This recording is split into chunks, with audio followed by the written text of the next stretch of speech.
रियासत कर्नाटका में गुज़िश्ता चंद महीनों से राइट विंग एलिमेंट्स की जानिब से मुतअद्दिद कैंपेन्स चलाए जा रहे हैं जो मुस्लिम मुखालिफ हैं। हिजाब तनाज़ा के बाद एंटी हलाल और मुसलमानों को हिंदू के जातराओं में इजाज़त न देना कारोबार करने का, और उसके अलावा कई और ऐसे कैंपेन्स चल रहे हैं जिसकी वजह से रियासत भर में कम्यूनल टेंशन फैली हुई है। इन हालात के चलते भारत रक्षणा वेदिके की जानिब से एक कदम उठाया गया और पीस मीटिंग रखी गई। इस पीस मीटिंग में शहर बेंगलोर की मारूफ शख्सियत जो कि समाजी कारकुन भी हैं, उमर शरीफ हमारे साथ हैं, जिन्होंने इसको कोऑर्डिनेट किया और इस पीस मीटिंग को कामयाब किया। उमर शरीफ साहब बताइए, ये क्या पीस मीटिंग रही, क्या मकसद रहा इसका? मकसद यही है, जो चल रहा है आज जो माहौल में खराबियाँ, उसको ख़त्म कर जाए, और मकसद ये है यहाँ पर अमन का माहौल पैदा करें। तो इसीलिए हम क्या करें, ये जो राइट विंग के जो बड़े लोग रहते हैं, जो उनके पंडितों, उनको बुलाएं। इसके वजह से दिलों को नरम कर सकते हैं इंशाल्लाह ताला।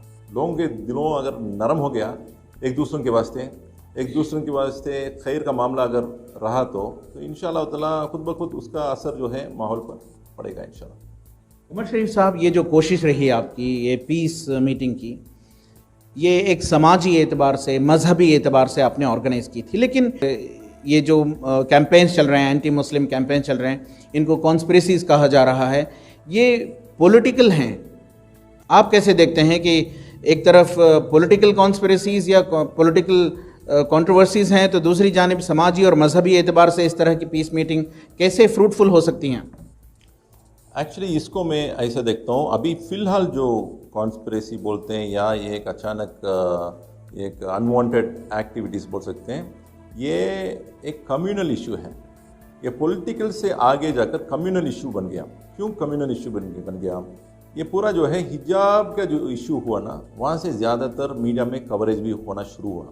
तो उसके बाद जो हिजाब के लिए जो औरतें जो बाहर आकर जो उनके फ्रीडम के वास्ते, हक के वास्ते जो जितना भी प्रोटेस्ट करें, और उसके बाद जो कोर्ट के जो वर्डिक्ट मिला, इसका बहुत इफेक्ट हो गया माहौल के अंदर। और उसके बाद जो बंद हुआ ना, बंद जो किए, उसको एक नमूना बनाते हुए ये कह रहे हैं, ये इल्ज़ाम डाल रहे हैं कि यहाँ के जो मुसलमान जो है संविधान को इज्जत नहीं कर रहे हैं, क्योंकि वो बंद किए वो जो वर्डिक्ट के बाद, यानी कोर्ट की तरफ से जो जजमेंट आया उसके बाद जो है मुसलमान जो है बंद किए, तो ये संविधान के खिलाफ जा रहे हैं करके ऐसा एक बहाना ढूंढते हुए जितने भी अभियान हैं वो शुरू किए। क्योंकि अभी मैं सामने आने का वजह भी ये है, क्योंकि अब मैं बोलना नहीं किया, अगर मैं नहीं बोलता हूँ मुझे डर है हालात और ख़राब हो जाता है। हम देखते हैं कि जो मुल्क भर में चंद महीनों पहले धर्म संसद हुआ, कर्नाटका में भी जो है नफरत अंगेज़ बयानात दिए जाते हैं, और ख़ासकर मुसलमानों की नस्ल कुशी, जेनोसाइड के कॉल्स दिए जा रहे हैं बीजेपी या आरएसएस से जुड़े लीडरान की जानिब से। तो आपने जैसे बताया कि ये पॉलिटिक्स से ज़्यादा कम्युनल इशू बन चुका है। अगर ये कम्युनल इशू बन चुका है तो ये आगे चलकर जेनोसाइड की तरफ जा सकता है, क्योंकि जेनोसाइड वॉच ऑर्गेनाइजेशन ने बताया है कि India is at the 8th stage of genocide. Quran में अल्लाह सुब्हानहू व तआला ये कह रहा है, इदफ़ा बिल्लती हिय अहसन, यानी बुराई और अच्छाई जो है एक नहीं है। बुराई को अच्छाई से तुम उसको बदला दे दो, यानी उसको रिटर्न करने में क्या करना चाहिए, अच्छाई के साथ रिटर्न करो। तब क्या होता है, आपस में जो दुश्मनी थी वो जो है दोस्ती में तब्दीली हो जाता करके अल्लाह सुब्हानहू व तआला कुरान में कहता है। वो भी ऐसा दोस्ती, यानी वलीयुन हमीम, वेरी क्लोज फ्रेंड हो जाते हैं। अभी क्या है, मैं और भरत जो है ये एक डिस्कशन में एकदम हॉट डिस्कशन चल रहा है, वो भी गुस्से में आया, मगर हम दोस्ती का हाथ बढ़ाए हैं, आज हम बहुत बड़ा दोस्त बन गए एक दूसरे की 2 दिन में। और वो दोस्ती के नतीजे जो है इस सम्मेलन भी हुआ।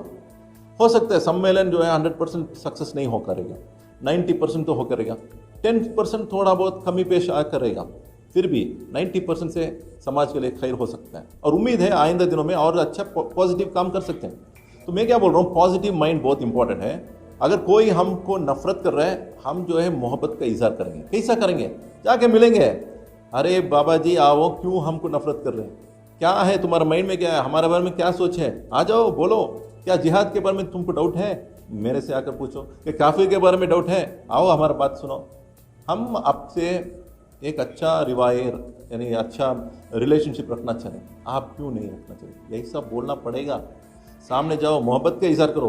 अगर एक आदमी लड़ने के लिए तैयार है, जंग के लिए तैयार है, अपने सर कटवाने के लिए तैयार है, मैं बोल रहा हूँ उतना मत करो यार, जाके उनसे मिलो और मोहब्बत से कुछ ना कुछ बात करो, कुछ तोहफा दे दो और मोहब्बत का माहौल बनाओ।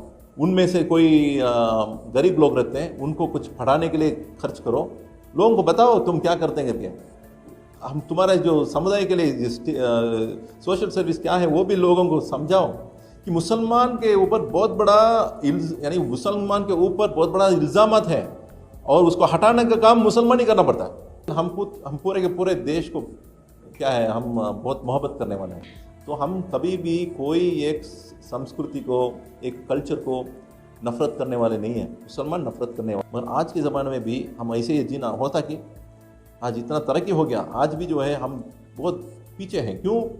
हमारा इल्म से बहुत दूर है। दीनी इल्म हो या दुनियावी इल्म हो, दोनों से बहुत दूर है। तो हमारे अंदर तब्दीली आना है और उनके इल्ज़ामात को दूर कराना चाहिए और आगे हाथ मिलाना पड़ता। इसका मकसद ये नहीं कि हम हमारा दीन से दूर हो जाए, नहीं, दीन यही सिखाता है रिश्ता बढ़ाओ। सर ये जो है हम देखते हैं कि रियासत भर में जो है ये राइट विंगर्स की जानिब से जो कैंपेन्स चलाए गए, इसकी वजह से काफ़ी नफ़रत फैली। लेकिन पॉलिटिकल डेवलपमेंट्स ये हैं कि साबिक़ चीफ मिनिस्टर येडियुरप्पा हैं, उन्होंने इन हालात में इंटरवेंशन किया है और बयान दिया है कि मुसलमानों को पीसफुली जीने दो। उसके बाद ये सीएम बम्मई का भी बयान आया कि we will not tolerate violence.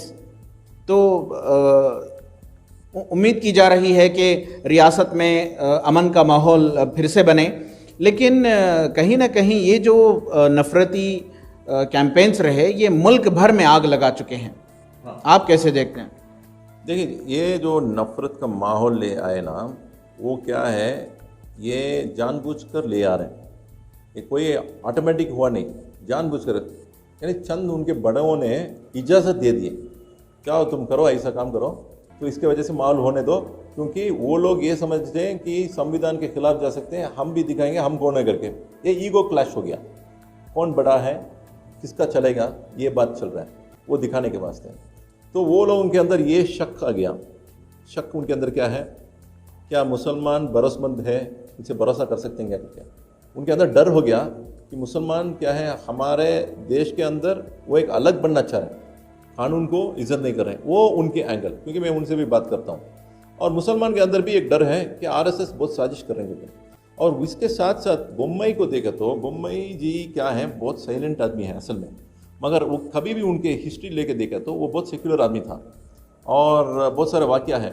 मगर अभी फ़िलहाल जो हो रहे हैं, बम्बई जी को भी तकलीफ हो रहा है, क्योंकि उसके वजह से अभी जो कोलार में या दूसरी जगह में हलाल के इशू में वो जो लोग बजरंग दल लोग जो अंदर जाके मुसलमान को तकलीफ दिया ना, उनको अरेस्ट करके अंदर डाल दिया, उनको अरेस्ट करके अंदर डाल दिया। और नेक्स्ट जो है अभी जो वाटरमेलन में, ये जो धारवाड़ में है, जो फ्रूट की दुकान को पूरा नीचे जाके पूरा तोड़ फोड़ किया ना, उन लोगों को भी अरेस्ट करके अंदर डाल दिया। वही बम्बई बोल रहे हैं हम अपना कानून के व्यवस्था को मेंटेन कर रहे हैं, मगर सबको एक किस्म के बेचैनी और डर पैदा। और क्योंकि मीडिया देगा तो मीडिया में फ्लैश न्यूज़ वही है, रोड में जाते रहिए, कुछ भी असर नहीं होता है। मगर आप जब टीवी व्हाट्सएप मीडिया ओपन करते हैं, तब से आपके माइंड जो है जहन खराब होता है। तो उसका मतलब क्या है, एक अलग से एक पावर जो है काम कर रहे हैं इसके पीछे, क्योंकि उनका वजह ये है कुछ बनाओ, कुछ दिखाओ और उससे माहौल को ख़राब करो। तो उसके लिए कैसा हम डील करें, तो सबसे हम रिश्ता बढ़ाना, एक दूसरे से एक क्या है, एक ट्रस्ट यानी अमानत, हमारे अमानतदारी क्या है करके उनको दिखाना पड़ता, और उनसे क्या है एक रिश्ता बढ़ाते हुए उनको समझाना पड़ेगा हम वफादार हैं इसके, we are going to be truthful to our country. उसको कैसा बताना, इल्म के रोशनी में बताओ। आखिरी सवाल उमर शरीफ साहब, ये पीस मीट का जो इम्पैक्ट है माशरे में कैसा रहेगा, कैसे देखते हैं आप? और ये जैसा आपने बताया कि ये पहला कदम था पीस मीट का, जिसमें कई सारे स्वामी जीज और पंडित्स भी रहे उलमा के अलावा, जिन्होंने जो कि राइट विंग से भी ताल्लुक़ रखते हैं। तो आगे चल करके इस पीस मीट का क्या होगा? देखिए, पीस मीट में उनके तरफ से, उनके समुदाय से तकरीबन 4000 उनके पंडितों की तरफ से एक मैसेज आकर है। उसमें 7 पॉइंट्स वो लेके आकर है, यानी उसमें बहुत सारे चीज़ें जो है उसका जो है हल निकलने का। मुसलमान के दरमियान, मुसलमान की जो कौम के दरमियान इतना प्रॉब्लम्स है, एलिगेशंस है, बहुत सारे एलिगेशंस ही हैं, बहुत सारे चीज़ हकीकत भी नहीं हो सकता है, और बहुत सारे चीज़ जो है बातों बातों में वो क्लियर भी हो जाता है। तो इसके लिए हम क्या सोचें, हम बहुत सारे संवाद रखने, यानी डिस्कशन रखेंगे, बहुत सारे प्लेटफॉर्म रख के मजलिस रखते हुए हमारे जो विचारधार होते ना, वो जो इश्यू के ऊपर जो बहस करने का, उसको हम चालू करने वाले हैं। उसको हम बहुत सोच समझकर ये लॉन्ग टर्म डिस्कशन रखना चाह रहे हैं, क्योंकि इसके वजह से इल्म को हम बांटेंगे।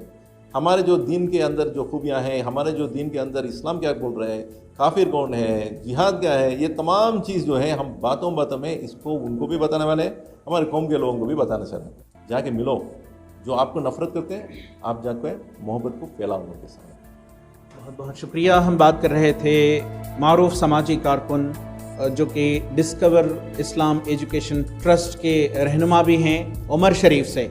उमर शरीफ का कहना है कि जो रियासत में मजहबी मुनाफरत चल रही है, नफ़रतें फैलाने की कोशिशें की जा रही हैं, उनको रोकने के सिलसिले में एक पीस मीटिंग ऑर्गेनाइज़ की गई थी, जिसमें हिंदू धर्म के पंडित भी रहे, उलमा भी रहे, जहां पर ये कोशिश की गई कि रियासत में चल रहे इस माहौल को ख़त्म किया जाए और अमन व अमान के माहौल को प्रमोट करने की कोशिशें की जाएं।